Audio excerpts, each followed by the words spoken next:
do comitê da Uniredentor, né, da IFMSA, e hoje, né, com uma parceria bem especial com a Liga da Saúde da Mulher, a LASMU, a gente tem a honra de apresentar, e eu fiquei muito feliz da Sophie ter aceitado.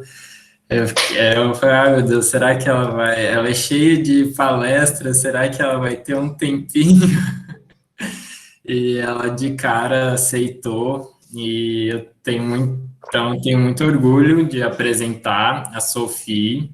Ela é ativista trans, pesquisadora, membro do Comitê Técnico Estadual de Saúde LGBT, da Portaria CES 614 de 2019, e integrante do Ambulatório T de Porto Alegre. Seja muito bem-vinda. A Joyce aqui, ó, ligou a câmera, ela é a presidente da LASMU, e fiquei muito feliz com essa parceria. E seja muito bem-vinda. Queria agradecer também a Sophie, obrigada por ter aceitado falar desse tema tão importante com a gente, e você que tem muita autonomia para falar disso, né? Eu acho que o acesso à saúde da população LGBTQIA+, precisa ser ampliado muito mais, ser discutido, ser debatido muito mais, porque essa população ainda carece de muita assistência, né? Enfim, eu poderia falar disso a noite toda, mas é isso que a gente vai fazer hoje. Então, obrigada a presença de todo mundo. Estou aqui representando a LASMU. Obrigada, IF, de novo, por esse encontro maravilhoso. Fique à vontade, Sophie. Boa apresentação. Estamos ansiosos aqui. Vocês sabem, eu estou conhecendo a LASMU hoje, mas vocês DF já sabem que eu amo de longa data. A gente tem uma parceria muito bonita, né? E eu fico muito lisonjeada e me sinto muito privilegiada de estar aqui nesse espaço com vocês. Né? Vocês ficaram contentes de eu ter aceitado, eu fiquei muito contente de vocês terem tido, inclusive, essa iniciativa. Né? A gente está na semana do combate à LGBTfobia no mês, e também entender onde é que a gente está inserido é importante.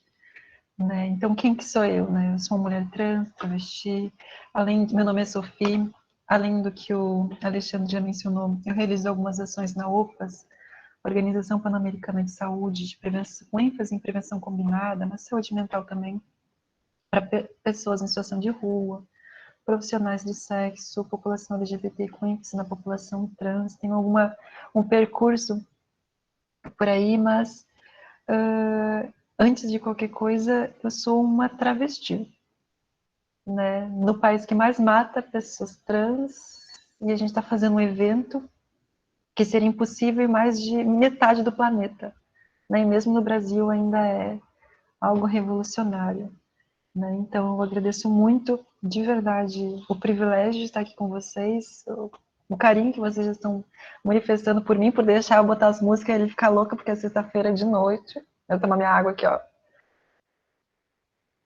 Boa-noite. E eu vou aproveitar o gancho dos vídeos que eu coloquei, das mensagens que eu já comecei a tentar transmitir a partir desses recursos. Né? A gente entender a violência, a LGBTfobia, é a gente reconhecer que sim, é fundamental ter o entendimento de que esse é um determinante social de saúde importante, né? A violência é um imperativo fundamental que vai estar fazendo com que muitas pessoas tenham maior chance de desenvolver alguns agravos. Mas eu vou trazer alguns exemplos de situações que frequentemente... eu também faço parte do ambulatório trans aqui de Unidade de Saúde, modelo da Secretaria Municipal de Saúde de Porto Alegre, né, atendo muitas pessoas trans, que são infelizes, mas que eles são muito frequentes, porque a gente conseguiu conquistar muitas coisas. Felizmente, a gente está avançando demais, mas tem muitas também que elas são situações infelizes que elas acontecem. E o Rio de Janeiro, ele é um dos estados no Brasil que mais matam pessoas trans. Então, não teria como não falar a respeito disso também. Por exemplo, falar algumas situações de pessoas que me procuraram para pedir ajuda. Ou de situações que aconteceram aqui no Rio Grande do Sul, que eu sou daqui do Rio Grande do Sul. Né, que é, por exemplo, um pai que ao descobrir que o seu filho, adolescente de 13 anos, é gay, ou ele se assumir, resolve botar fogo na casa da família com todos dentro. Isso no início da pandemia, né? Outra situação, até anotei aqui. Mais recentemente, isso me entristeceu muito. Uma pessoa trans, uma mulher trans com deficiência, com déficit cognitivo, foi expulsa de casa e ficou em situação de rua e buscou o nosso serviço. Né? Então, mais uma situação, vocês já imaginem, para uma pessoa com deficiência já é difícil. Por ela ser trans, ela acaba ainda sofrer essa exclusão do núcleo familiar e ainda me afirmar com toda a segurança de que ela prefere ficar na rua do que junto ao seio, ao qual ela sofre muita violência. Outra situação que aconteceu de um pai que procurou ajuda porque está com ideação suicida ao se deparar com um filho adolescente que se assumiu gay. O pai ficou com ideação suicida por conta do preconceito que ele tem contra o filho, que foi o fim da vida dele, simplesmente ter um filho que nasceu com essa característica. Ou uma amiga minha que teve a mão quase decepada no início do ano, né, simplesmente porque ela é trans. Ou ontem, quando eu fui comprar pão, e o atendente me olhou com... Eu evito tentar traduzir a forma com que as pessoas olham, né, ou nojo, ou raiva. No mês passado, saindo do mercado público, uma senhora me xingou também, e esse ano também já quase foi assassinada. Então, entender esse espaço, entender a potência e o quanto é valoroso para mim estar com vocês aqui hoje, a gente reconhecer que a transfobia, a LGBTfobia, é algo que é muito frequente, que a gente não pode simplesmente esquecer e descaracterizar esse cenário, porque às vezes aparenta ser distante demais. Então, a gente pensar na abordagem em saúde, é a gente entender que a gente tem um compromisso ético de lutar contra o preconceito e todas as formas de discriminação. Porque eu não estou aqui só para representar as trans, eu estou aqui para representar as pessoas LGBT, né, para a gente lutar contra o racismo, lutar pelos meus pacientes também, os profissionais do sexo, que eu já fui por muitos anos, pela dificuldade de acesso a outras formas de subsistência, né, e depois eu falo mais a respeito disso. Então, nessa noite, um recurso que eu quero utilizar é tentar sensibilizar vocês, mas também aproximar, né, porque as barreiras, elas são muitas, e eu vou mostrar um vídeo, né,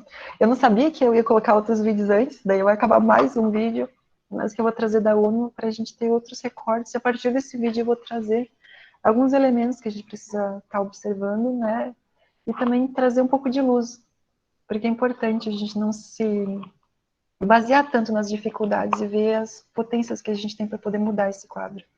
Né? Então, vou botar aqui o vídeo da ONU, tem várias pessoas que eu gosto. Eu gosto de trazer vídeo porque eu gosto de ter pessoas. Como eu disse, né, eu estou nas comissões de ações afirmativas porque eu não quero ficar sendo a única. Eu já sou a única da minha universidade, do meu curso da história, em tantas coisas. Então, se eu puder trazer os meus para perto, eu faço questão absoluta. E eu já convido vocês para, em outros momentos, trazer outras pessoas de outras cores, outros gêneros, outras possibilidades, que é super importante. Então, vou botar esse vídeo.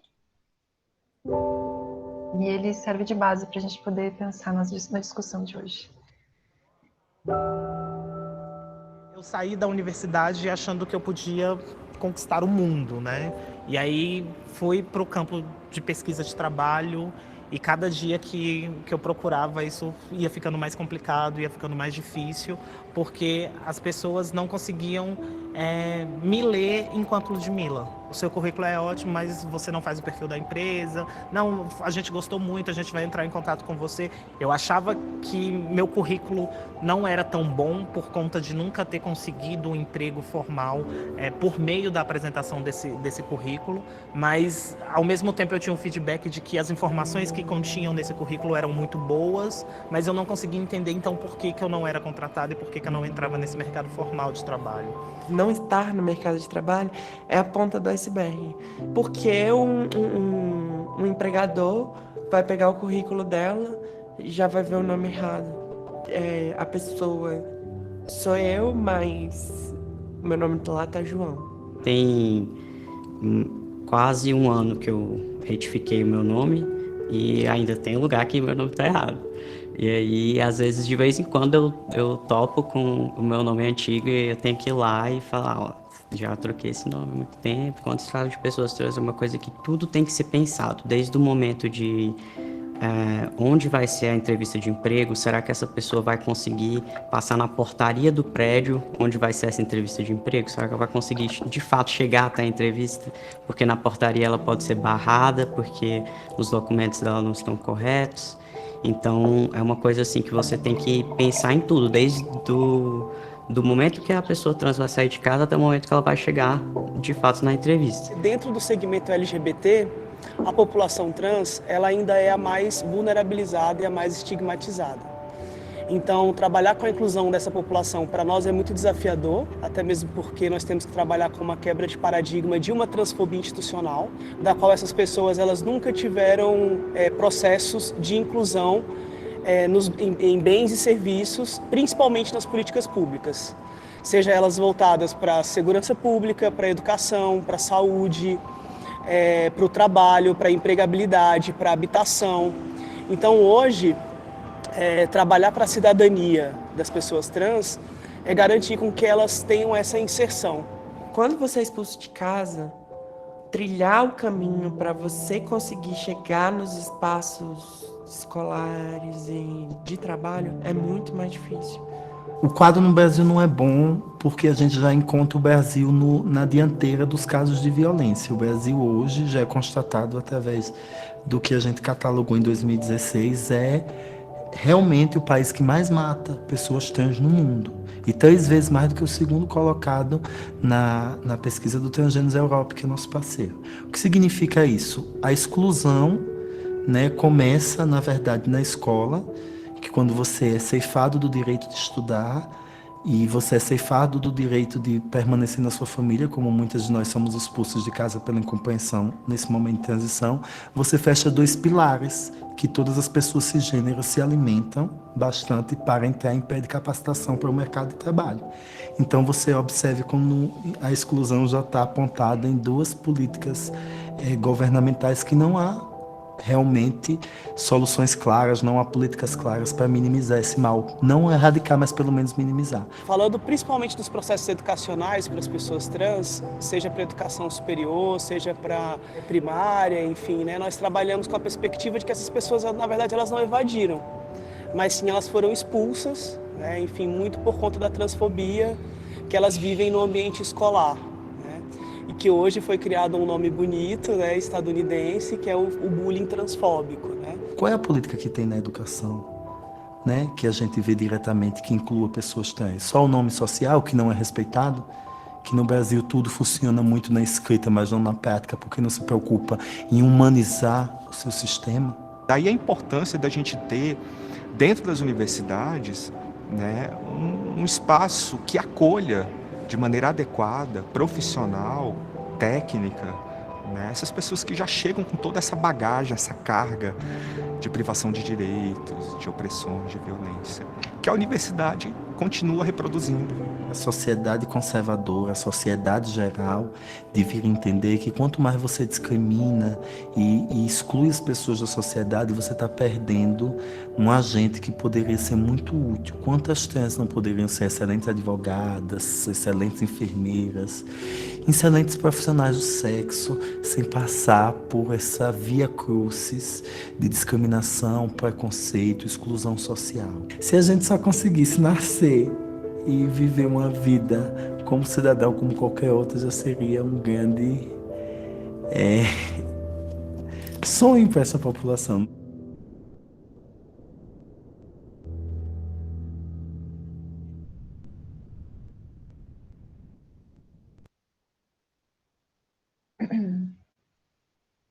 O cenário não é fácil, né? Mas eu quero que vocês reflitam mais um pouco. Quantas pessoas trans tem na universidade de vocês, no curso de vocês? Já foram na casa de vocês? Vocês já conversaram com uma pessoa trans? Qual que seria a repercussão na família de vocês caso vocês se apaixonassem por uma travesti, um homem trans, uma pessoa trans? Quais seriam os riscos? E daí? Essa semana eu fiz uma palestra também para a IF, só que daí eu não lembro qual cidade. E me perguntaram, e qual que é a maior dificuldade, né, das pessoas trans? E pensando na minha perspectiva e também entendendo que a transexualidade era diversa, hoje vou dar motivos para vocês entenderem mais um pouquinho, é no primeiro momento conseguir andar na rua, poder sair de casa e ter segurança de que tu não vai ser xingado, humilhado, sofrer qualquer tipo de discriminação e preconceito. Então, o caminho, ele é difícil, mas a gente não precisa pensar só nele. A gente precisa reconhecer que sim, nós, profissionais de saúde, a gente precisa ter esse olhar, reconhecer que, porventura, essas pessoas vão poder estar sendo atravessadas por um contingente muito grande de violências, né, dificuldades de acesso, barreiras a direitos humanos fundamentais, inclusive a casa, para poder estar no núcleo familiar. Né, tem uma pesquisa nos Estados Unidos, né, a gente carece de algumas pesquisas a respeito desse tema aqui no Brasil, mas lá nos Estados Unidos a gente tem uma que traz a perspectiva de que 40% dos jovens em situação de rua são LGBTs, porque foram expulsos de casa simplesmente pela ignorância, pelo medo às vezes, né, do fato de esquecer que essas pessoas, elas são pessoas, né? As pessoas, elas se perguntam quem são essas travestis, essas pessoas trans, né? E agora eu vou botar a apresentação aqui para vocês entenderem um pouquinho, né? Quem são essas pessoas que eu tanto estou falando, né? As pessoas trans, a população LGBT, ela é como qualquer outra pessoa, né? A única diferença que a gente vai ter, tipo, a gente tem intestino, por exemplo. Eu sou travesti, eu gosto de açaí também. Quem aqui gosta de açaí? Né? A gente tem nós somos seres humanos, não tem um mistério, um desafio tão absurdo assim. Claro, a gente tem especificidades, a gente pode ter especificidades, não são todas as pessoas que vão ter as mesmas demandas. Né? Mas para além de qualquer coisa, por mais que porventura vocês se deparem no atendimento com uma pessoa trans e vocês fiquem recuados por não terem tanto conhecimento, vocês entendam que a gente também é ser humano e que o mesmo cuidado de qualidade que você vai estar prestando para as outras pessoas tem que ser direcionado para a população LGBT, para a população trans. A única questão de diferença é que às vezes é importante estudar um pouquinho mais ou tensionar em algum momento para saber sobre algumas questões mais específicas, assim, mas que não são tão absurdas, não são tão estranhas, especialmente para vocês da medicina. Né? Por exemplo, qual que é uma coisa que as pessoas elas ficam com medo ou ficam na dúvida, inseguras, pensando na hormonização de pessoas trans, né? A questão dos hormônios. Os hormônios são a terapia hormonal cruzada, segundo o que a endocrinologia ela traz. E eu vou dizer para vocês que se vocês sabem fazer, né, o manejo clínico de uma pessoa com hipogonadismo, ou um homem em andropausa, uma mulher cis em menopausa, a questão do controle, do monitoramento, ele é muito parecido. Adolescente trans é um pouquinho mais difícil, mas também não é muito diferente da supressão puberal, que é realizada também com as pessoas cis em alguns casos de adolescência precoce, né, maturação precoce, assim, nesse sentido. Então, a questão do conhecimento da base para você estar promovendo essa perspectiva de cuidado para a população trans, você já tem. A única questão é vocês saberem diferenciar. Talvez esse medicamento eles não sejam adequados. Eu estou falando isso com segurança, especialmente para vocês, porque não é aquela questão da necessidade da especialização absurda. Né? Não é agora a Sociedade Brasileira de Medicina de Família e Comunidade, cada vez mais ela está pegando junto e trazendo o entendimento de que qualquer médico, né, ele pode estar sim pensando na atenção básica, no serviço, onde for, abordagens integrais, né, da saúde dessa pessoa, da população trans, mas também nos aspectos mais específicos, sem tanta dificuldade. Como a gente não tem tanto tempo, eu vou deixar à disposição de vocês um drive que eu tenho com guidelines, né, protocolos clínicos de diretrizes terapêuticas, que eu geralmente disponibilizo, especialmente para estudantes de medicina, da área da saúde, né, que ali tem materiais, eu até vou compartilhar aqui com vocês, que daí já fica mais fácil. Ai, meu Deus, eu estou compartilhando o que eu estou compartilhando?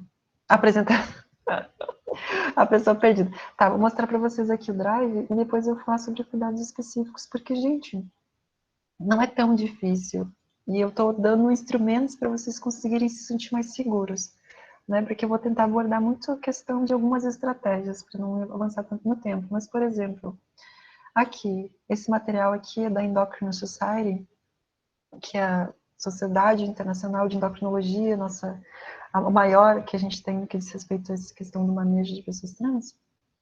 E ele já traz uma série de orientações e quebra algum daqueles preconceitos que, inclusive, na clínica, no endócrino, se tem, com relação à questão oncológica de pessoas trans. Tem protocolos clínicos de diretrizes terapêuticas, deixa eu ver aqui, da Argentina, do Uruguai, de São Francisco, de Toronto, posicionamento conjunto da Sociedade Brasileira de Endocrinologia e Metabologia, enfim, muitos materiais, inclusive o do ambulatório T, que eu represento, que esse material vocês podem usar junto com os usuários. Né? Uma estratégia de humanização que ela é muito potente, pensando no acesso, pensando na queda do absenteísmo, né? De uma logística de cuidado mais humanizada para a população trans também, inclusive, é a gente possibilitar que a pessoa possa, entendendo, ter informação, né? A gente pode, sim, não ser tão prescritivo e mostrar os caminhos que essa pessoa pode escolher para estar pensando numa melhor proposta de promoção do seu cuidado. E disso deriva também a questão de mostrar para as pessoas, né, aqui, ó, quais são os exames que devem ser solicitados, a periodicidade, né, possíveis valores máximos e mínimos, tá? Os principais medicamentos que tem aqui no Brasil, de acordo com uma tradução daqueles guidelines internacionais, né? Esse daqui é interessante se usar junto com os usuários, que é os efeitos esperados da hormonização, entendendo que pode ser muito variável, né? De acordo com a natureza de cada um. Então, são vários elementos que vocês podem ficar bem à vontade para usar. E eu trago justamente porque eu não vou focar nessa questão de harmonização hoje. Eu recomendo que vocês convidem uma médica, um médico, assim, para estar abordando com relação a esse tema. Então, voltando para a apresentação ali, pessoa que vai e volta, né?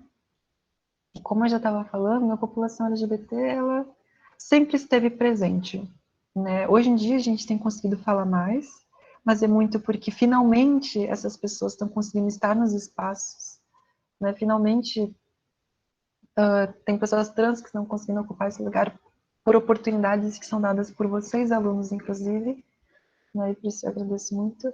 Mas eu quero que vocês entendam que a população trans, vou focar nela agora, ela sempre existiu, desde que o mundo é mundo, talvez com outros nomes, talvez com outras terminologias, mas desde os primórdios da civilização humana, pensando nas culturas ancestrais mais antigas, a gente consegue observar pessoas com diversidade sexual e de gênero, diversidade de possibilidade de existência, para além do binômio masculino, feminino, macho ou fêmea da espécie humana.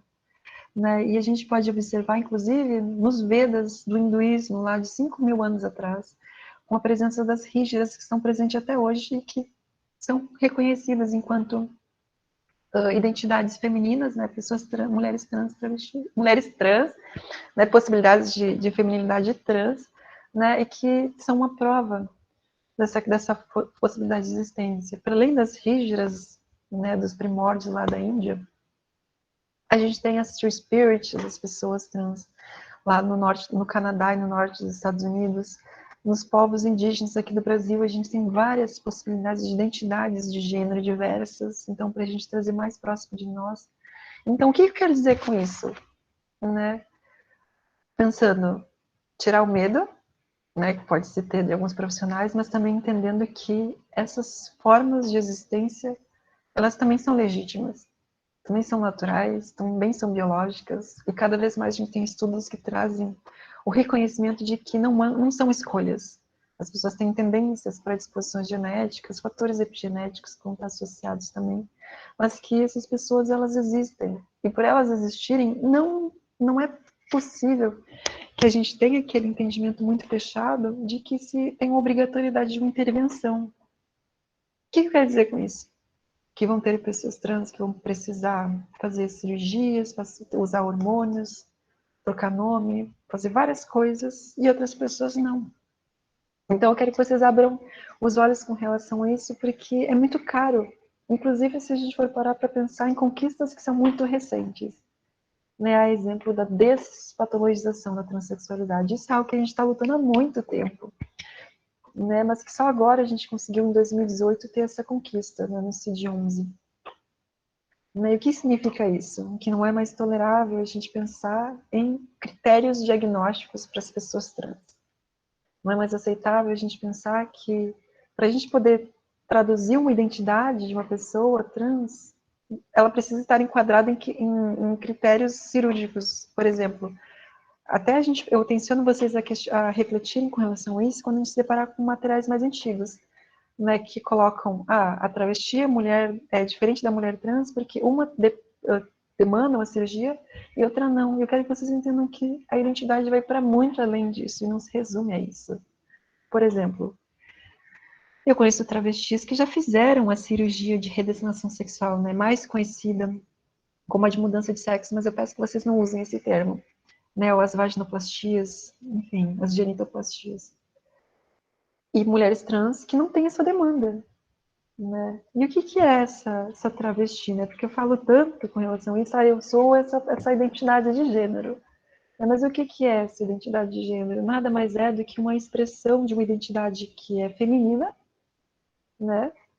Só que ela tem um teor político envolvido muito grande, né? Justamente porque é uma identidade não colonizada, uma identidade que existe só na América Latina, e especialmente no Brasil, ela está atravessada, né, por um cenário no qual a negativa de acesso a direitos humanos ela é muito sistemática, muito grande, estrutural, há muito tempo. Inclusive, a gente pode observar na história perseguição policial na ditadura, que ainda persiste até hoje. Né, entender essa identidade enquanto uma reivindicação das pessoas das pessoas trans femininas, né, que existem nos países que mais matam essas pessoas. E reconhecer a travestilidade, a gente entender também que sim, é necessário e fundamental usar pronomes femininos, porque é uma identidade feminina, né, então não resta dúvida, mas também que é uma proposta de identidade de gênero, né, que vai para além dos estereótipos do que diz respeito àquele padrão tipificado, né, o típico do feminino, da mulher. Né, e isso, pensar nessa perspectiva, a gente entender que essa identidade por si só, ela já está muito aliada a questões que são caras para o feminismo convencional. Né, pensar que tu não precisa pintar a unha, usar brinco, usar maquiagem, se depilar para ser mulher. Ser mulher vai para muito além disso. E a travestilidade vem aí junto, inclusive, para a gente pensar nessas reflexões. E eu falei do que é travesti, mas eu não disse o que é trans. Eu não sei se todo mundo está claro para si com relação a pensando nesses marcos teóricos que estão cada vez mais sendo utilizados na saúde, inclusive, das terminologias do cis e trans. O que é uma pessoa trans? O que é uma pessoa cis antes disso? Porque é importante a gente entender que todo mundo tem um gênero e uma sexualidade e que a gente precisa entender onde a gente está inserido nesses espaços. Uma pessoa cis é uma pessoa que nasceu e antes mesmo do seu nascimento foi dado um gênero, né? Uma expectativa de um gênero.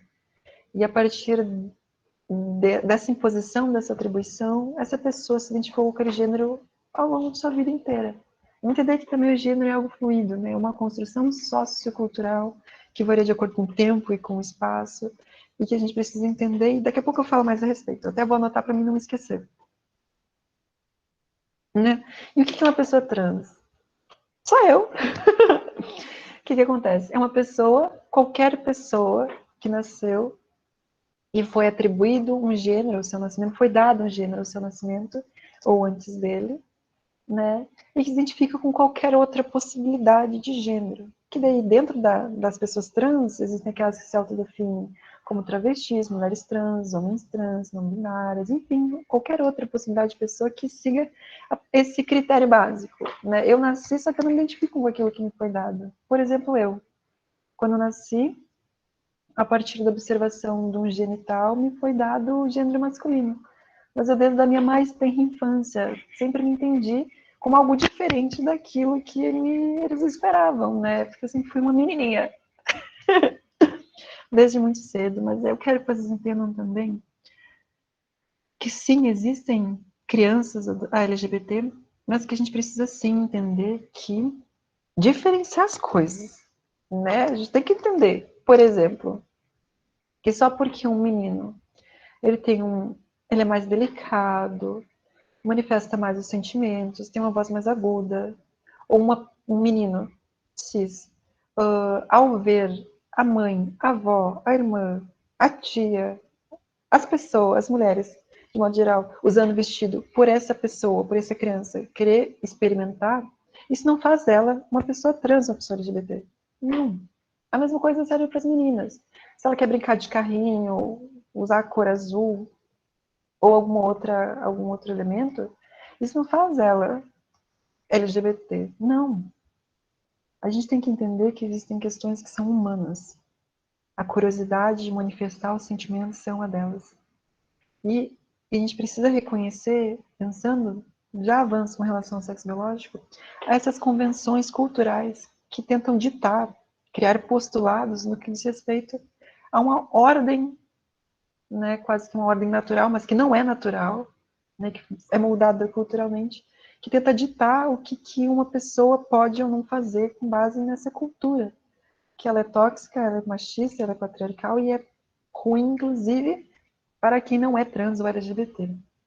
Né? E agora vou trazer alguns elementos, só para problematizar. Né? Ficou claro o que é cis e o que é trans? Se alguém puder comentar aqui, vou fazer um sinalzinho com o rosto. Tá certo, então. Por que eu faço isso? Porque hoje em dia a gente tem um tensionamento muito grande com relação à questão das cores, por exemplo. Rosa é de menina, azul é de menino.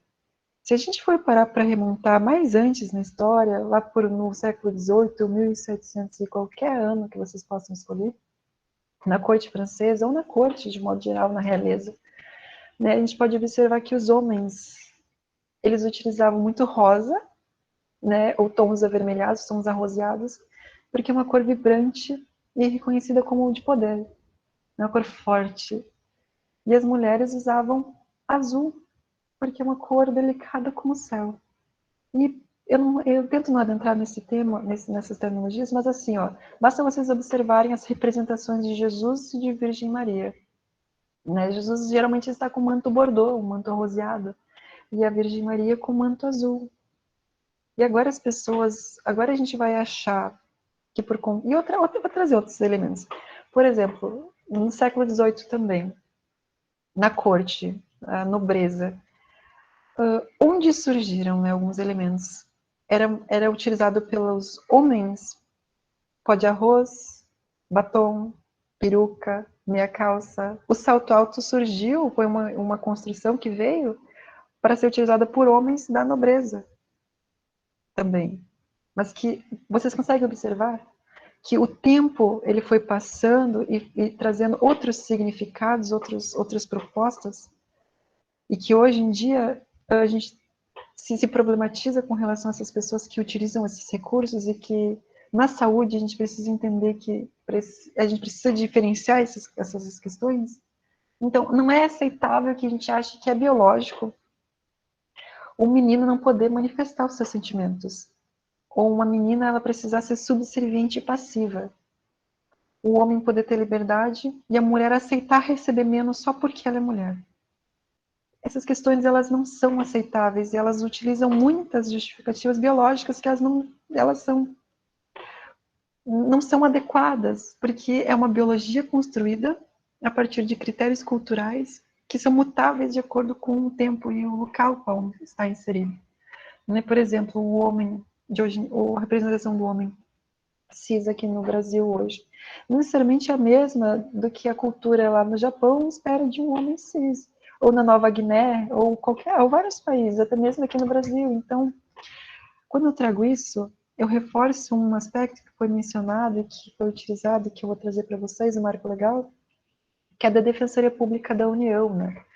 E que foi um recurso que foi utilizado pelo Supremo Tribunal Federal para promover a facilitação da retificação do registro civil, né, da certidão de nascimento, no que concerne ao nome, ao prenome e ao gênero de pessoas trans, que é o que já está consolidado juridicamente, que o sexo, o gênero, né, independe do genital. E o que quer dizer com isso? Que a pessoa não precisa ter uma estrutura anatômica para ela ter um gênero. É autodeclarada, ela pode ter o gênero que ela quiser e tá tudo bem. Né? E eu faço isso também, de a gente refletir com relação a isso, porque na clínica, no cuidado com pessoas trans, entender esses 4 pilares e reconhecer esses elementos que eu estou trazendo como diferentes, eles podem ser questões que quebram barreiras de acesso. Porque a gente vai estar possibilitando processos de naturalização de corpos, de existências que, socialmente, elas são colocadas como desumanas em muitas sociedades, por muitas pessoas.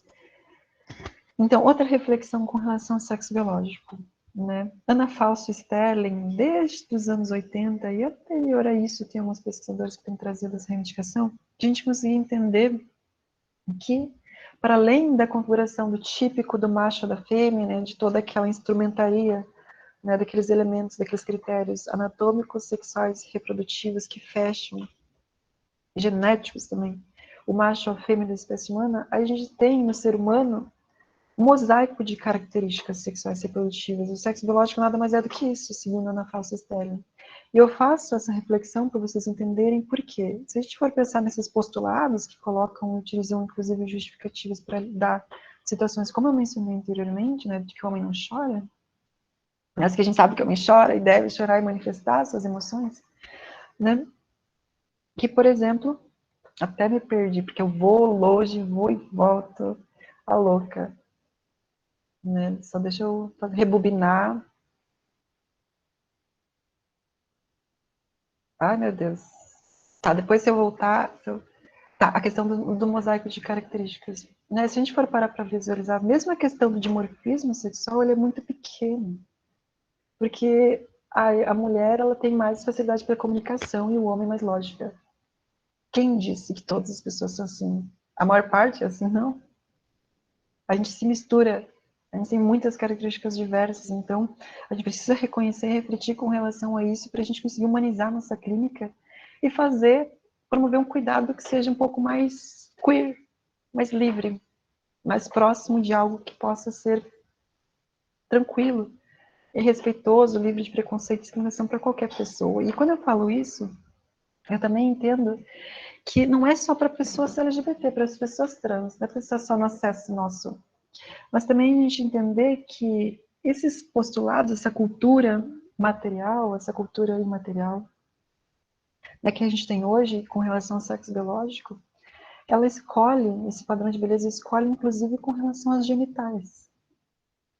Né? Do tipo, é preciso que o homem cis tenha um padrão genital para ele ser aceito na sociedade, para ele não sofrer tanta discriminação e preconceito, porque se ele não tem um genital daquele tamanho, daquele formato, daquela cor, ele pode sofrer repreenda dos outros. Ou a mesma coisa da mulher, se ela não tem a genital, a mulher cis não tem a genital daquela cor, daquele formato, muitas se sentem inseguras. Só que o ser humano, ele é diverso. E esse sexo biológico, ele não pode, essa questão, a genital ela não pode ser a verdade do sujeito. Eu vou dar outro exemplo. Por exemplo, um homem que por um trauma se acidentou, ou teve algum tumor que precisou retirar o seu pênis, ele deixa de ser homem? Vocês, pensem aqui o público masculino que está aqui, né, que possa porventura ter um pênis. Caso você sofresse em uma situação que precisasse tirar o pênis, agora vocês iam não ser homens? Iam mudar de identidade de gênero? Pode ser que sim, pode ser que não, mas a maior parte não. E as mulheres também, por fazer uma esterectomia, pensando na questão de um cuidado ginecológico obstétrico por alguma situação, por ela não ter todos os critérios do típico da fêmea, ela deixa de ser mulher? Não. A identidade de gênero vai para muito além disso. É importante que a gente entenda que homens podem ter pênis, vagina, ou a estrutura anatômica que for, mulheres podem ter as estruturas anatômicas que forem, nem por isso elas são menos. Né? E mesmo a questão da justificativa do cariótipo. Ai, meu Deus. Ai, gente, cariótipo X, X, X, Y. XX para mulher, XY para homem. Existem várias pessoas, né? Se quiserem, no Drive ali que eu disponibilizei, inclusive acredito que já tem esse artigo, que traz possibilidades de intersexualidade. Já falo o que é isso. Né? Que, por exemplo, existem mulheres que têm vagina, mas que são XY, que nasceram com vagina e são XY. E tem homens que têm pênis, mas são XX. Entender a diversidade biológica é a gente conseguir se aproximar com o ser humano, a nossa própria perspectiva de humanidade, entender que para além do macho e da fêmea, para além do típico postulado, a gente tem pelo menos mais de 40 possibilidades de intersexualidade. E o que é isso? São todas as pessoas, né, que correspondem. A gente tem, a ONU coloca aqui, inclusive, estima-se que seja em torno de 2 a 4% da população, mas que são todos os indivíduos que têm uma variabilidade no que diz respeito à anatomia sexual, reprodutiva, hormonal, genética. E isso é muito humano. Eu vou usar o exemplo do meu irmão, muito perto, na minha família, inclusive. Um homem que lá pelas tantas, com quase 40 anos de idade, descobriu que tinha um útero vestigial ao fazer uma investigação para verificar a função renal na tomografia. E o médico que fez toda a análise com ele já tinha comentado que já tinha se deparado com outro rapaz com 60 anos que também descobriu que tinha um útero vestigial. Entende? E a gente precisa despatologizar essas configurações, essa diversidade, que nem sempre, a maior parte das vezes, não vão estar associadas com agravos significativos de saúde. Mas eu não vou entrar tanto nesse mérito, porque eu acabaria avançando muito no que diz respeito à intersexualidade, mas eu quero que ela também seja lembrada, porque pode estar atravessada com as pessoas trans, e ter esse olhar é importante demais. Porque muitos atendimentos vai ser, sim, importante a gente traga uma perspectiva de empoderamento, né? E que a gente saiba e mostre que na saúde a gente pode ser uma redenção. Ai, meu Deus, eu não sei. Eu acabei de ver a hora que eu tô passada. Calma, até que horas que a gente pode ficar?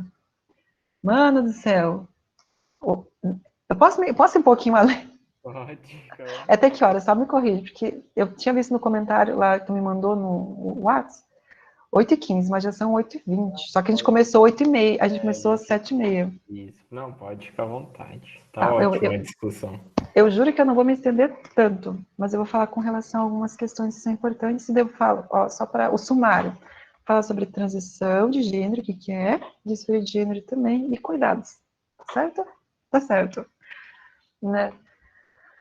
Muito nas consultas, quando a gente for parar para pensar nas pessoas trans, especialmente aquelas que estão começando, mas não somente, né, a gente vai ter que mostrar para as pessoas que está tudo bem, que elas podem se sentir confortáveis com os corpos que elas têm. E eu quero que vocês reflitam com relação a isso, porque é importante que a gente faça as pazes com o nosso próprio corpo, com a nossa própria natureza, com o nosso genital, com a nossa forma de ser, entender que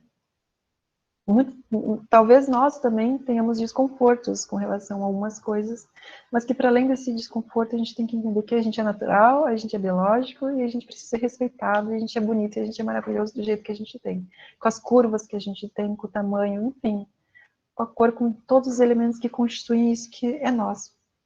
E para as pessoas trans a gente precisa sim mostrar para elas muitas vezes isso, porque entender essa questão é a gente reconhecer que, como eu mencionei lá no início, a questão da violência, muitas pessoas trans, muitas pessoas LGBTs, elas são atravessadas pelo estresse de minoria.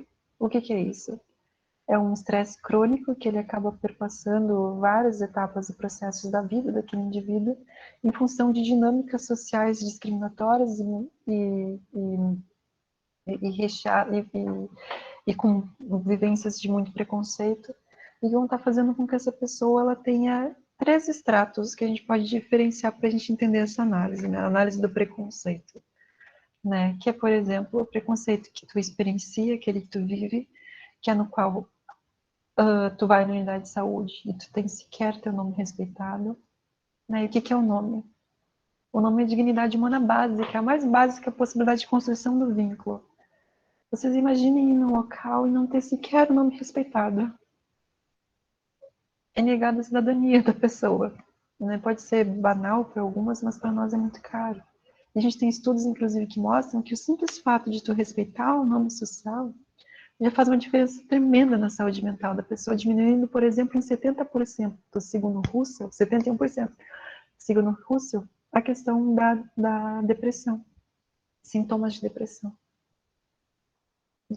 Voltando, o preconceito que tu antecipa, né? Ah, eu fui naquele serviço de saúde, não tive nem sequer meu nome respeitado, tive dificuldade para entrar no banheiro porque ficaram me olhando torto ou me enxotaram no banheiro naquele local. Eu já sei que eu antecipo que não vou acessar aquela unidade de saúde, aquele hospital, porque eu já sofri uma violência, então eu antecipo. Eu acabo não acessando aquele serviço de saúde. E tá aí a base mais primária, quando a gente para pensar no acesso à saúde das pessoas trans.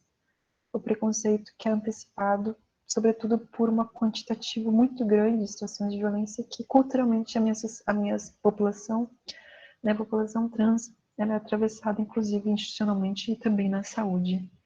Né? E depois disso a gente tem o preconceito internalizado que vem de acordo com isso que eu disse agora, né? Que é quando a gente acaba vivenciando tantas situações de discriminação e preconceito, a gente começa a achar que o problema está na gente, no nosso corpo, na nossa voz, na maneira com que a gente expressa os nossos sentimentos. E não, a gente não é o problema. O problema é essa sociedade que não vê como natural e biológico a nossa possibilidade de existência. Eu peço que vocês tenham esse olhar, né? Inclusive, porque a partir daí a gente consegue entender o que é a disforia de gênero segundo o transfeminismo, segundo pessoas trans. Né? Tem muitas traduções, tem muitas significações, mas o que seria essa disforia de gênero? É um somatório de traumas psicológicos, né, causados pela sociedade cisgênera, né, que não identifica enquanto natural e possível a nossa possibilidade, a nossa forma de existir, fazendo com que desde criança, desde muito cedo, muitas de nós se sintam tolhidas e se sintam mal com seus corpos, se sintam tolhidas de expressar e viver a plenitude da sua infância porque elas querem brincar com um brinquedo, usar uma cor, porque na cultura se diz que não pode, mas que a gente sabe que pode, porque quem dera desde cedo, os meninos, por exemplo, na cultura brasileira, já fossem orientados a auxiliar nos cuidados com a casa, né? Eu vejo que cada vez mais tem existido isso, mas em alguns lugares ainda não. Que as meninas possam estar mais livres para poder viver e brincar, sabe? Sem se sentir reprimidas, sabe? E essa repressão que acontece com as pessoas cis, ela acaba sendo forte demais com as pessoas trans. E a gente começa a achar que, ai meu Deus, eu preciso disso, preciso daquilo para poder ser validado. E às vezes a gente precisa sim de muitos recursos, muitas coisas, para a gente poder sobreviver. Porque a expectativa de vida de pessoas trans aqui no Brasil hoje, segundo dados da Associação Nacional de Travestis e Transsexuais, a ANTRA, é de apenas 35 anos de idade. Né? Então é muito difícil. A gente tem que entender na lógica dos cuidados em saúde essa questão. Né? Que, sim, a gente precisa entender de onde deriva aquela necessidade, né? Aquela disforia de gênero. Né? Por que essa pessoa está trazendo essa demanda? Né, que precisa muitas vezes estar assim pensando na perspectiva de uma qualidade de vida individual, né, no que diz respeito à manutenção de uma saúde mental, mas que também ela é sempre legítima. Qualquer reivindicação cirúrgica, ambulatorial, reivindicação dessas pessoas trans, ela é sempre legítima e essas cirurgias não são estéticas porque, para além de qualquer conforto individual, essa pessoa precisa sobreviver nesse país que é muito difícil. Eu já falei ali nas primeiras frases uma série de situações que podem ser utilizadas como exemplo. Então, vou trazer um exemplo de uma situação de uma paciente, né, que eu acompanhei no único centro habilitado aqui no Rio Grande do Sul, cirurgicamente, dentro do processo transexualizador que está na Política Nacional de Saúde Integral da População LGBT, que está dentro do drive que eu disponibilizei para vocês. Se quiserem aprofundar, eu super recomendo. Né?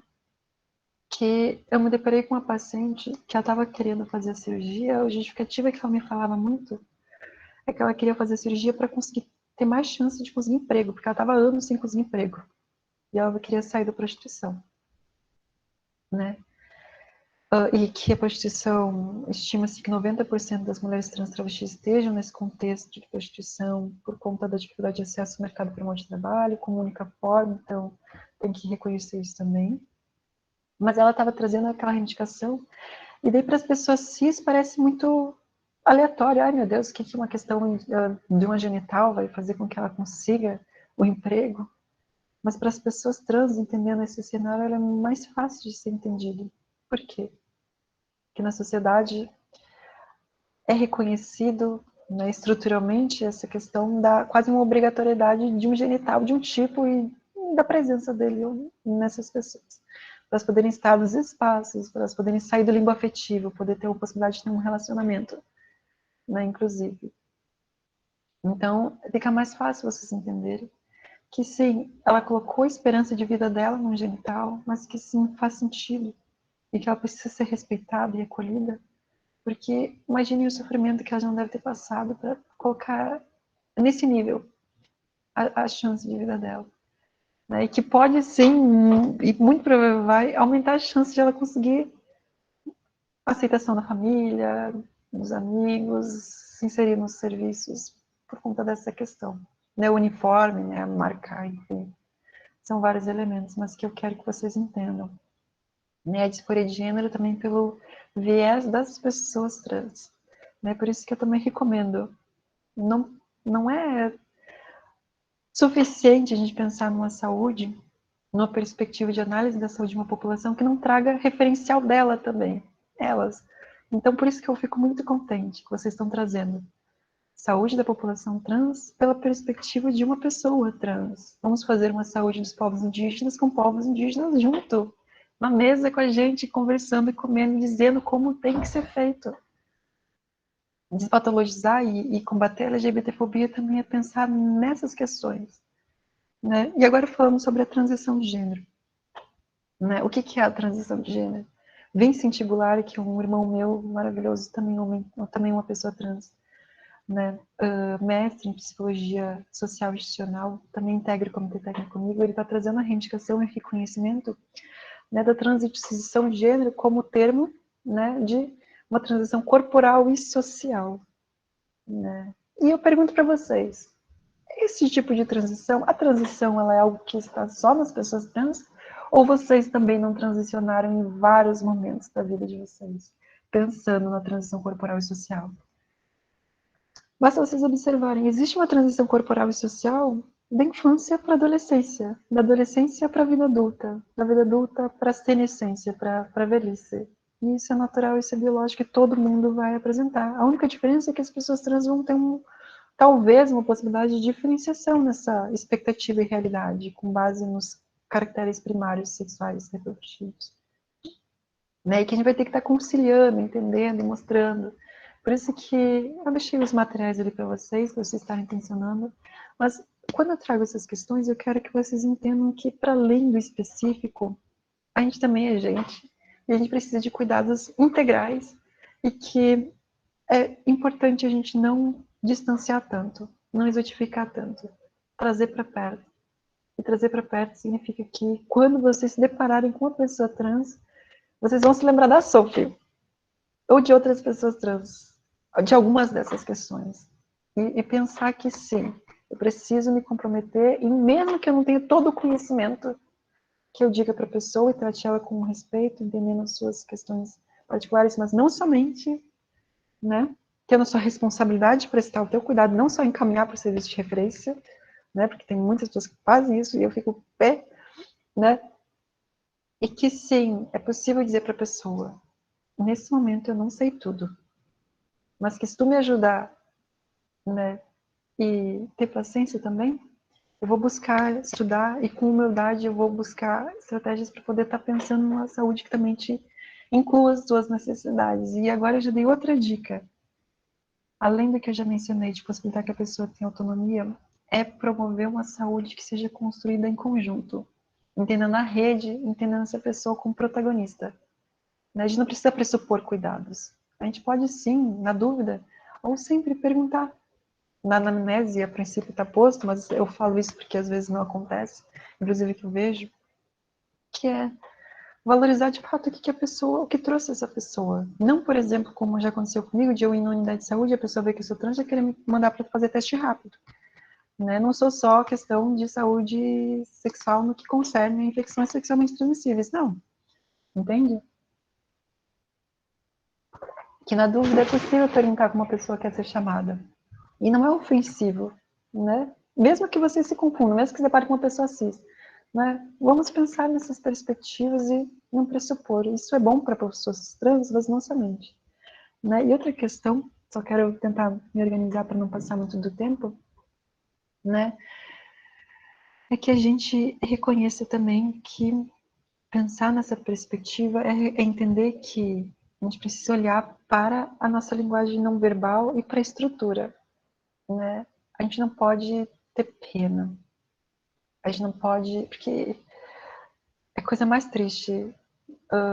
Alguns meses eu faço parte de muitas pesquisas, né? Não só como pesquisadora, mas como usuária também, como pessoa trans. E lá pelas tantas, ao fazer uma consulta, a pessoa, ao saber que eu sou trans, ela já demonstrou pena. Não quero pena, não quero me sentir mal por eu ser quem eu sou. Né? Mas eu quero o respeito que tem que ser dado para todas as pessoas. Então, são recursos. E, gente, eu não falei nada de outro mundo, né? Para não me estender mais, então, deixa eu ver se tem mais algum elemento, mas aqui, né? Entender que a diversidade sexual de gênero também é atravessada, que a identidade de gênero é uma coisa diferente da orientação sexual, diferente do sexo biológico, diferente da expressão, que são todas construções socioculturais, algumas mais pensadas também, inclusive, por critérios mais biomédicos, mas que, além de tudo isso, a gente precisa reconhecer esses processos existenciais e traduzir, né? Pensando, eu quero, pensando enquanto alunos, né, de graduação, ou, enfim, pessoas. A cultura é violenta. A cultura é machista, racista, LGBTfóbica. Muito. Como que a gente pode lutar contra isso? Utilizando da cultura. Mostrando que, cada vez mais a gente tem visualizado possibilidades como essa que eu estou mostrando na foto, né, de uma transgeneridade masculina, né, ou seja, homens trans eles podem gestar, num relacionamento homossexual com uma pessoa cis, né, que esse cuidado vai ter que ser direcionado para todo esse conjunto de família. Eu sou muito da unidade básica, né, da saúde da família e comunidade, então eu acabo sendo tendenciosa para esse lado. Mas caso vocês queiram saber mais um pouco, né, e pensar nessa perspectiva do cuidado dessa criança, que homens trans também podem amamentar, e vocês podem ver nesse caso do Wiley Simpson e Stephen Gaff nessa série Steam Love que publica, né, que eu super recomendo, inclusive. Então, só para mim não me estender, eu falei da cultura, me perdi já, falei da cultura, e como é que a gente pode tratar da cultura? Fazendo com que se torne algo sistemático, algo que seja lembrado, trazido para perto, fazer com que as pessoas estejam presentes. É aquilo que eu trouxe ali no começo, a primeira frase. Né? E se o professor é mais resistente, então seja teimosa. Se os estudantes estão fazendo com que eu esteja aqui, vocês estão fazendo uma coisa revolucionária, pensando em muitos países do mundo. Então vocês também têm potencial para estar mudando isso a cada momento. Que é, o trabalho de epidemiologia, vamos trazer como é que funciona essa questão para a saúde da população trans, dos povos indígenas, saúde do homem, como é que o homem trans está inserido nesse cuidado? Saúde da mulher, como a mulher trans está inserida nesse cuidado? Ginecologia e obstetrícia, acabei de falar. Homens trans também podem gestar. A hormonização de homens trans não é o cipionato de testosterona, né, não promove, por mais que promova a amenorreia, não é contracepção. Então podem sim, inclusive acontecer gestações que não são planejadas. E como eu vou cuidar dessas pessoas? Né? Nada mais justo do que tensionar os professores a lembrar dessas pessoas, né? E fazer com que seja natural, biológico. Eu também sou natural e sou biológica. Eu sou uma mulher natural biológica. A única diferença é que eu, por enquanto, ainda não posso gestar, mas isso permitir que a pessoa se sinta natural é a gente permitir que ela se sinta humana. E agora, para finalizar, eu vou mostrar um vídeo, né? A pessoa louca dos vídeos, mas ele é curtinho e eu também encerro a minha fala. Que é da UNAD, com pessoas que eu conheço e que eu amo também, inclusive. O que eu quero, mais quero. Eu quero um mundo de oportunidades. Aonde as pessoas nos olhem e enxerguem quem somos. O que eu quero é poder andar na rua sem ter medo de sofrer nenhuma agressão. É poder abraçar minha mãe. Um mundo que esteja bom pra mim e bom pra todo mundo à minha volta. Amar quem eu quiser. Aonde eu quiser. É viver num mundo onde as pessoas possam ser quem elas são. O que eu mais quero É liberdade. É existir. É solidariedade. Civilidade. É igualdade de oportunidades e direitos. Eu sou respeitado pelas diferenças. É um mundo sem transfobia. O meu amor seja livre. Oportunidade de trabalho. Bom, profissionais, direitos iguais. Abraçar as pessoas. É nadar no mar. É ser feliz. O que eu quero é viver. É isso. É isso que queremos. É diferente. O que você quer? Pense nisso.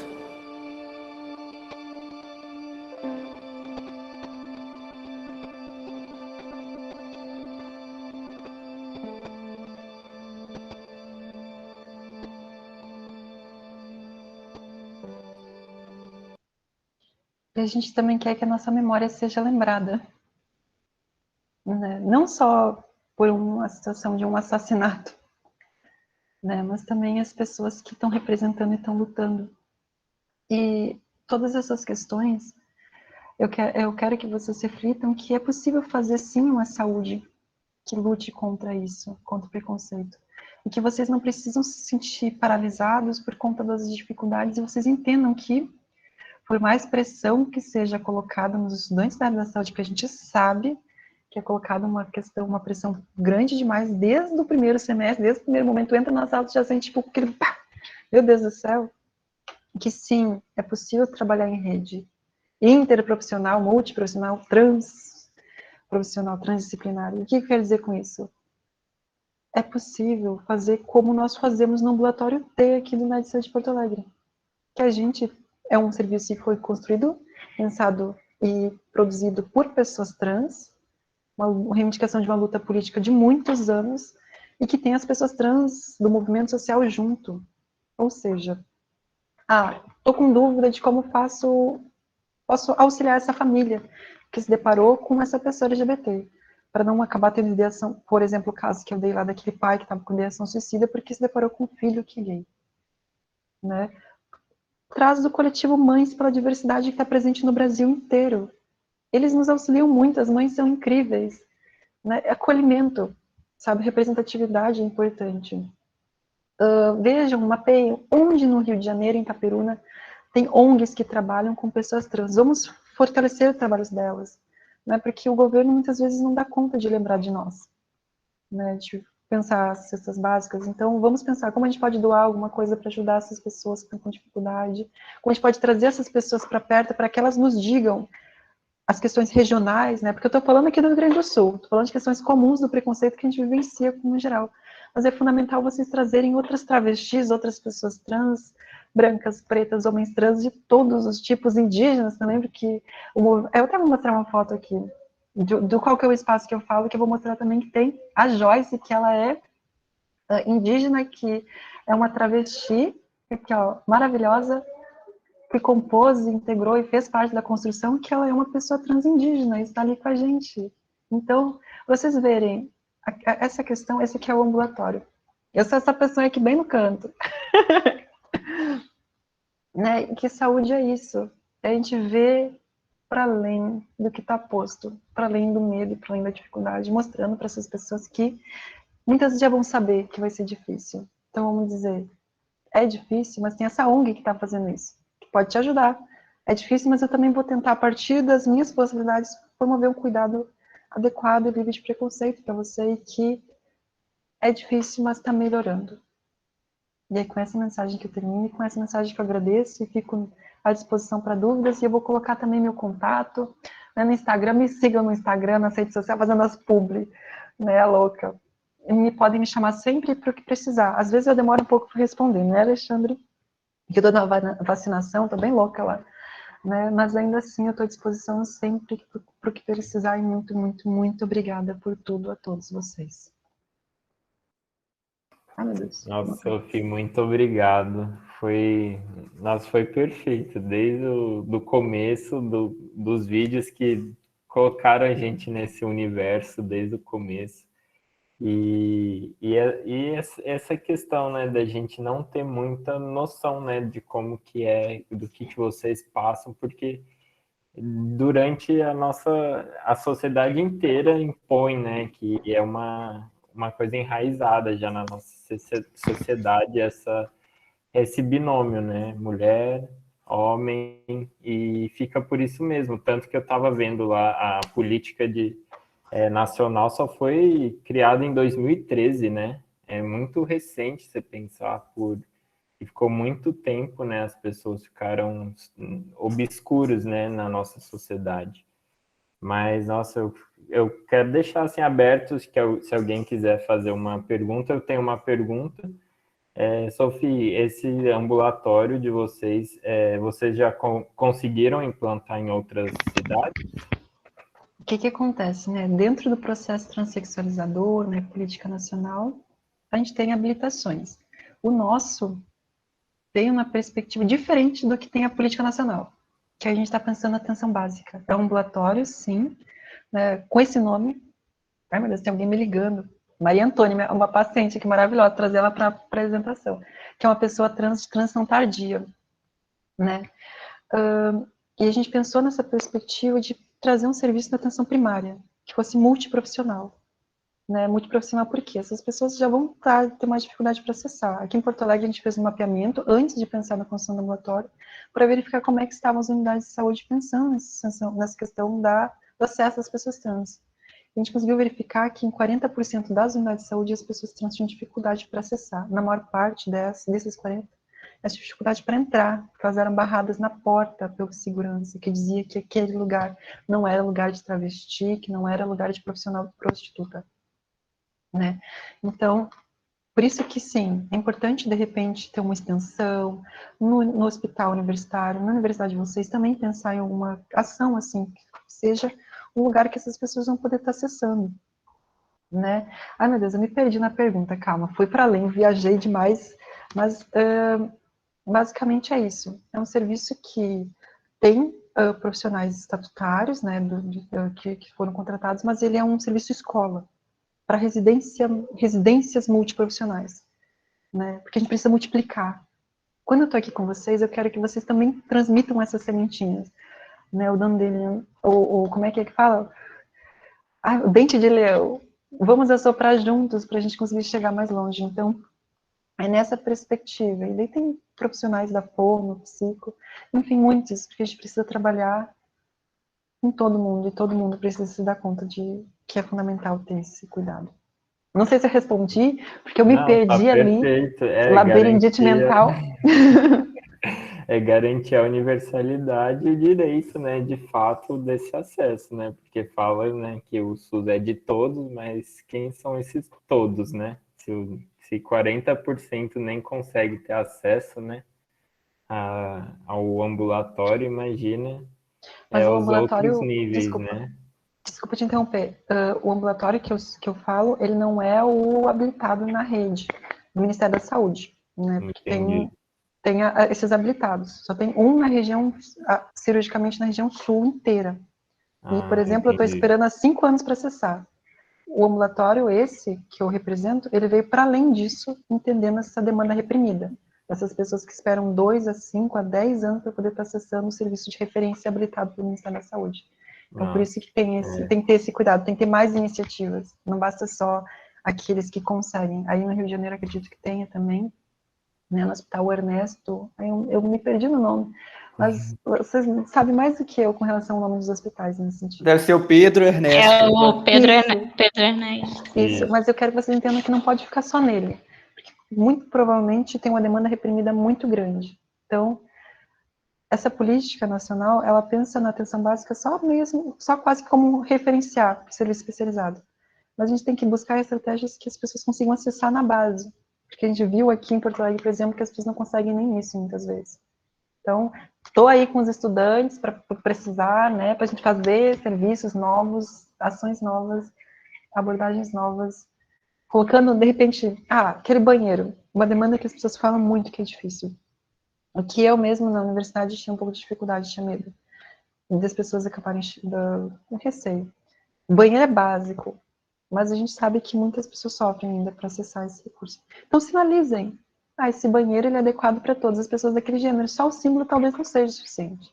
E botar estratégias, na universidade é possível ter uma bandeirinha LGBT. A gente está tão acostumado a ter medo de acessar os lugares, né, que, não digo todas as pessoas, mas entendendo a diversidade de pessoas LGBT, pessoas trans, né, e reconhecendo os meus privilégios também, né, que é importante tu poder olhar e mesmo que subjetivamente já pensar, aqui eu posso, né, me sentir segura.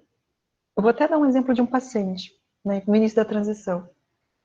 Ele ia lá no ambulatório da unidade de saúde modelo, na Secretaria Municipal de Saúde de Porto Alegre, e logo que ele chegava, ele entrava no banheiro, ela entrava no banheiro e se trocava. Ó, e nome, é o pronome. Tá na dúvida? Errou? Pede desculpa, né? E vamos que vamos, cuidar para não errar. Mas quando ela começou a transição, ela ia no banheiro, se trocava, né? Usava as roupas dela e ficava lá na sala de espera, às vezes nem necessariamente porque ela precisava de consulta, porque ali era o único espaço que ela podia se sentir segura para ser quem ela era. Né? Então, é possível fazer um serviço de saúde que seja assim também. Não sei se foi claro, mas é que, eu não sei, eu sou a louca do SUS, gosto de mudar as coisas. A gente também fica tranquilo. Coisa bem boa. Eu queria fazer uma pergunta também, aproveitando. Você teve uma parte que você falou, quer dizer, você falou muito disso, mas aí você falou, não tenho problema você perguntar como ela quer ser tratada, né? Tipo, em qual nome a pessoa quer ser tratada. Eu fico um pouco de dedo com isso, assim, porque eu já ouvi algumas coisas que, tipo, não... Às vezes a pessoa se sente ofendida quando você pergunta isso, né? Como você gostaria de ser tratada. E aí, acho que é a minha maior dúvida, né? Porque para você estabelecer um contato médico-paciente, você tem que ter uma proximidade com aquela pessoa. E é horrível você, assim, já começar esse contato tratando ela de uma forma que ela não se identifica, né? Então, queria saber, tipo, é ofensivo, não? Pergunta, não? É que tudo depende, sabe? O que acontece? Eu faço cuidados de prevenção combinada, saúde sexual e reprodutiva com pessoas em situação de rua e profissionais do sexo. Nem sempre esse público vai ser aberto para estar falando com relação a esses temas, mas mesmo essas populações, elas quando é a forma com que tu fala, é a forma com que tu faz. Mas se tu mostrar para a pessoa que é importante, e de por que tu está fazendo aquilo, ela vai conseguir entender e, mesmo que ela não entenda no primeiro momento, tu vai explicando e vai fazer, e vai fluir, né? Do tipo, tem pessoas que vão, sim, se sentir desconfortáveis. Mas tu não tá vendo? Né? Então, pergunta o nome da pessoa. Né? Como é que você gostaria de ser chamada? Daí, tu vê lá no registro uma pessoa que ela tem um nome, mas tem uma apresentação bem diferente no que diz respeito à convenção social daquele gênero. Né, com que ela tá o nome. Pergunta, tu tem alguma forma que tu gostaria de ser chamada? Assim, sabe? E daí a pessoa, não, eu me chamo assim. Mas não tá escrito ali? Daí, não. Daí a pessoa pode ter alguém que vai poder dizer assim, mas tu não tá vendo que tá escrito ali? Eu digo, não, mas assim, é importante, a gente tá vendo a partir de uma estratégia de humanização, né? Que tu pode escolher a forma como tu quer ser chamada. Tu quer ser chamado no apelido? Pode ser. Né? Na dúvida, acho que é a maneira que a gente acolhe, a maneira com que a gente se porta. A gente tem que pensar na nossa linguagem não verbal, né? Porque é simples, mas é difícil se tu não tem tanta prática, né? Tu mostrar para a pessoa, aquilo tem que fazer sentido para a pessoa, né? Pensar, por exemplo, fazer orientação de citopatológico para homens trans. Mas eu tô tomando testosterona, sou homem, onde é que já se viu fazer, né, consultar com a ginecologista? Mostrar, não é só mulheres que consultam no gineco. A gente tem que entender que você tem uma estrutura anatômica, e por conta dessa estrutura anatômica, a hormonização não vai estar sendo contraceptivo total. É importante que tu entenda que tu precisa cuidar da tua saúde, né? É importante que tu entenda que eu quero cuidar de você também. E para isso, a gente pode, porventura, fazer esse procedimento. E tu pode garantir que ele tem autonomia para pensar nesse procedimento. É só a gente pensar nos manuais de boas práticas de ginecologia e obstetrícia. né, de humanização que a gente tem, os mais atuais, para esses cuidados. Permitir que o paciente escolha o tamanho do espéculo. A gente vai estar auxiliando o processo, não é tão difícil. É só a gente pensar em como a gente gostaria de ser tratado. Entende? E traduzindo também para a necessidade de cada pessoa. Parece de outro mundo, porque geralmente a gente não tem a perspectiva de uma pessoa trans falando a respeito sobre, né? Mas no meu drive ali tem um material, uma pasta de multimídia, que tem um homem trans falando com relação ao cuidado da genital, um homem trans falando sobre a saúde mental e a masculinidade tóxica. Podem fuçar ali no drive, fiquei bem à vontade. Se quiser, eu até compartilho de novo, deixa eu catar ele aqui. Mandem para todo mundo. Fiquem bem à vontade. Ah, não, tá, esse aqui é a lista de presença. Eu vou deixar que vocês me ajudem, porque tem bastante coisa aqui, né, que tem muita coisa, e tragam as pessoas trans. As pessoas, né, a gente pode aprender muito com os usuários, eu aprendo a cada consulta, mesmo que seja um pouquinho. Né, que dá para fazer mamão verde com uma comida salgada, né, aprendi essa semana. Mais alguma dúvida? Sofia, eu tenho uma dúvida. Eu gostaria de saber como, se vocês fazem isso aí, isso seria uma estratégia interessante de fazer a busca ativa dessa população. E se inicialmente a gente precisaria inicialmente mapear, sabe?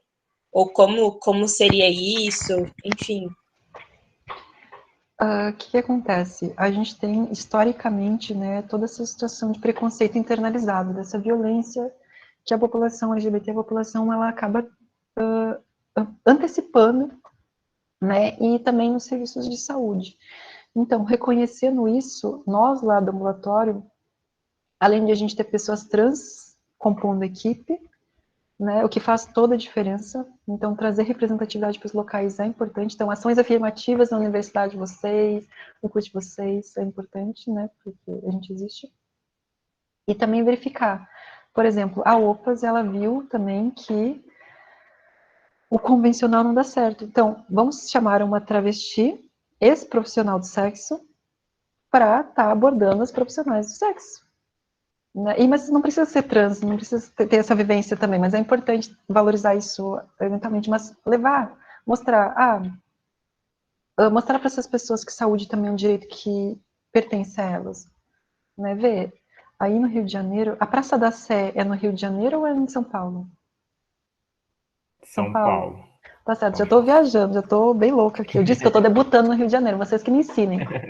Né? Mas, com certeza, vejam onde que é um ponto de concentração de pessoas trans. E a maneira com que vocês fazem, sabe? É a maneira com que vocês se colocam. Né? Talvez algumas vão ter resistência, porque por exemplo, eu tenho medo de acessar serviços de saúde que não sejam de referência para as pessoas trans. Porque eu já sofri violência muitas vezes. Já disseram até que meu sangue era nojento quando eu fui no laboratório fazer coleta para verificar minha função prostática numa coleta de sangue. Não foi direto, mas ela tá manipulando meu sangue e diz nojento. Então, eu não gosto, eu tenho medo. Então, eu mesmo. Então como é que tu faz para mudar isso? Mostrando que é seguro. É um trabalho de formiguinha, mas que é necessário, gente. Então, Camila, eu agradeço muito por você trazer essa perspectiva, porque quando a gente tem esse cenário que parece ser tão adverso, a gente precisa, sim, às vezes, mostrar para a pessoa que, esse lugar é seguro e que tu pode buscar essa estratégia. Né? Eu vou te ajudar a pensar na perspectiva da retificação do nome. Né? Eu não sei, eu tenho aqui um tema localizado, deixar com vocês, que é aqui de Porto Alegre, mas os documentos são o mesmo para o Brasil inteiro, né, mas vocês podem estar vendo, tipo, outras formas, né, para estar pensando nessa promoção do cuidado. Deixa eu localizar aqui, né, tá chovendo, caindo o mundo, tá louca, gente. Vocês reparem que tá um pouco frio, mas a gente tá quente porque a gente tá junto. Vamos localizar aqui.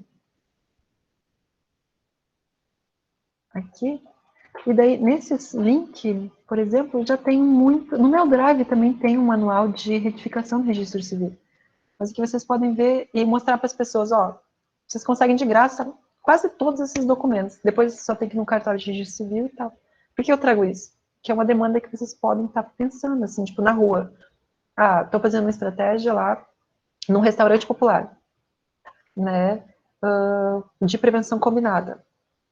Posso mostrar para a pessoa esse caminho, mostrar que tem esse serviço, orientar, dizer, nessa unidade de saúde, esse professor, ele disse que vai ajudar, né, eu vou grudar, deve ter um professor aqui, tenho certeza, torço muito, né, mas eu coloco vocês também na mesa, né, porque a gente precisa estar junto e somar, é aquela coisa. Eu sozinha, enquanto a única travesti em muitos lugares, eu não consigo, eu fico louca. Mas eu conto com cada um de vocês para a gente estar fazendo essa mudança. Respondi a tua pergunta, Camila? Respondeu sim, muito obrigada.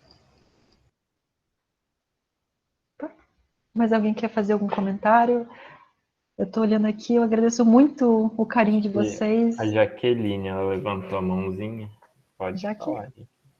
Olá, boa noite. Eu sou Jaqueline. A Sofia perguntou se tem professor. Eu sou professor, só não sou da medicina, sou do serviço social. Maravilhosa.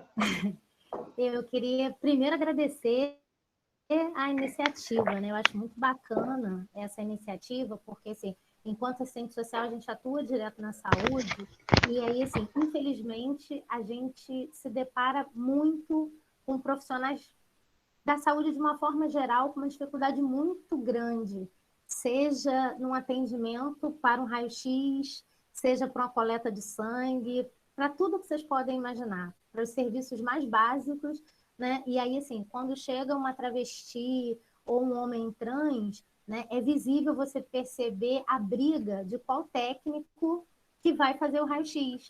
Não, vai você, que você tem mais facilidade com essa população. Não, gente, raio-x é raio-x. Né? Então, assim, a gente, enquanto assistente social, muitas vezes vai trabalhar nessa mediação porque, assim, legalmente a profissão é maravilhosa, né? Luta contra todo tipo de preconceito, né? Mas quando a gente vê diretamente, não é tão fácil assim, né? A gente luta pela questão da defesa dos corpos, mas, infelizmente, a gente esbarra bastante com isso.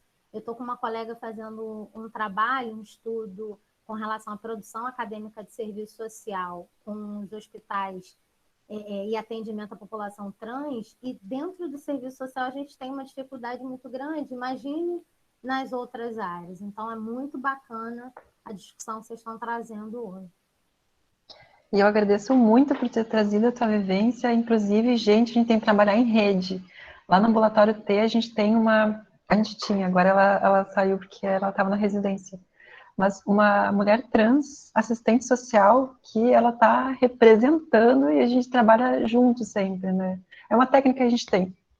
As consultas de acolhimento são feitas por núcleos profissionais, 2 pessoas de núcleos profissionais distintos. É um privilégio também, mas que a gente conseguiu conquistar, mas que vocês podem estar fazendo, porque residência multi tem aos montes, né? Botar um assistente social, trabalhar com médico e fazer essa troca. Eu sou do núcleo da enfermagem, de ter consultas com pessoas da fono, da psico ali junto comigo, e a gente está compartilhando, e isso tudo é para o benefício do paciente. E a gente aprende muito com os outros, então é bem isso, Jaqueline, eu fico muito agraciada e muito feliz por tu estar aqui presente e estar falando com relação à tua vivência. Então, vamos conhecer as outras profissões, né, e a gente está se potencializando.